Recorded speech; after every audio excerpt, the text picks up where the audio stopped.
In the evening, all preparations were made for going on board the Memoirs during the night, and accepting the proffered services of the young officers of the Navy, who proposed to form the crews.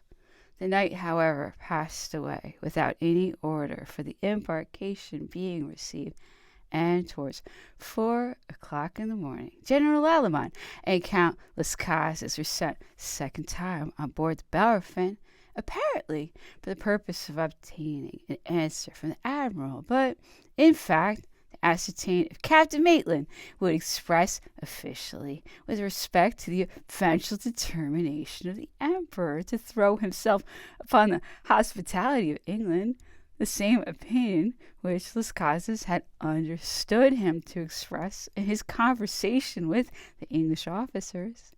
Captain Maitland's answers were distinct and positive.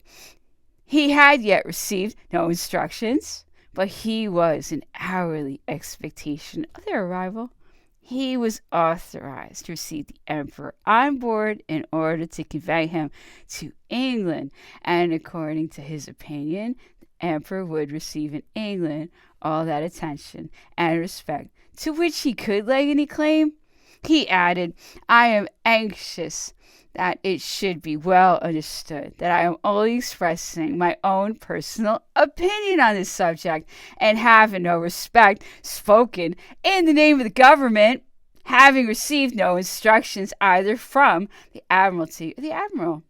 On the return of Count Lascazes, the emperor hesitated long as to the course which he ought to pursue, and I have reason to believe that he would have gone secretly on board the Bayadere, which, it will be remembered, Captain Baudin kept at his disposal in the mouth of the Gironde, had not private interests exercised a powerful influence in restraining him from a course which would have necessarily excluded a considerable number of us from having the honor of accompanying him, and delivered us up to the enmity and malice of the royal administration, which was already in action in Rochefort. It is true, however, that ever since the emperor's sojourn in Malmaison, his mind was impressed with the conviction of the Grand Marshal and Count Lascazes that he had reason to expect a magnificent reception in England, and that the extent and greatness of the popular ovation would be increased by the testimony of esteem which should be given by the emperor in throwing himself upon hospitality of England. During his sojourn at Malmaison, he had said to Queen Hortense, "Give myself up to Austria? Never! She is seized upon my wife and son. Give myself to Russia? That would be to a single man. But to give myself up to England, that would be to throw myself upon a people." Towards 2 o'clock, the emperor summoned us to a privy council, and concealing from us none of the serious dangers of his position, he submitted to us the following question: "Ought I tonight to attempt going on board the Bayadere, to endeavor to pass through the English ships, either in the Danish vessel or in the chasseurs of the young naval officers? Or ought I not rather resolve to throw myself upon the hospitality of England, and accept Captain Maitland's offer?" The Grand Marshal, the Duke of Rovigo, General Lalemant, and Count Lascazes were of opinion that he should go on board the Bellerophon, having first sent an aide-de-camp, who should be dispatched to England with an autograph letter from the emperor to the Prince Regent. General Gourgaud and myself alone were of a contrary and a direct opposite opinion, which we endeavored to enforce by showing that it would be 1,000 times better to run all the risks enumerated in the frank and devoted reply of Captain Baudin, who said he would take upon himself the charge of conducting the emperor to the extremity of the world. In fact, if it proved impossible to escape the English cruisers and to reach the American soil, going to England was a pis-aller, to which recourse might always be had. It was a complete illusion, We repeated it 20 times to the emperor, a complete illusion to confound the intentions of the English ministry with the public feeling of the English nation.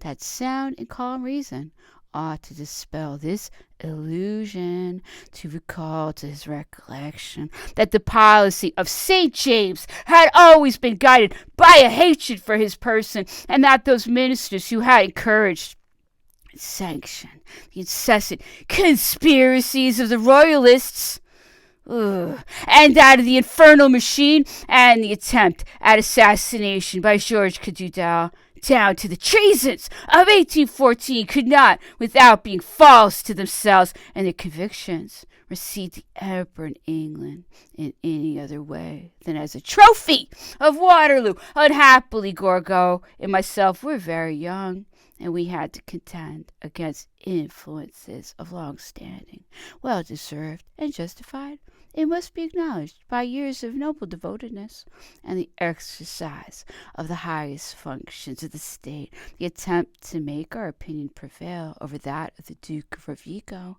and the Grand Marshal was a difficult thing. We were beaten, and ought to have been so.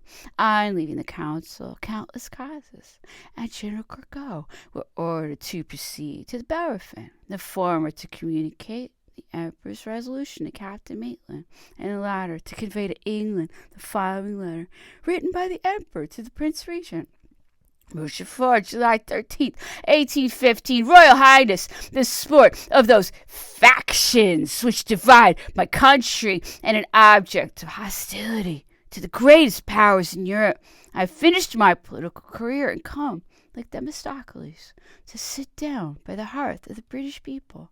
I place myself under the protection of their laws, which I claim for your Royal Highness as the most powerful, the most constant, and most generous of my enemies.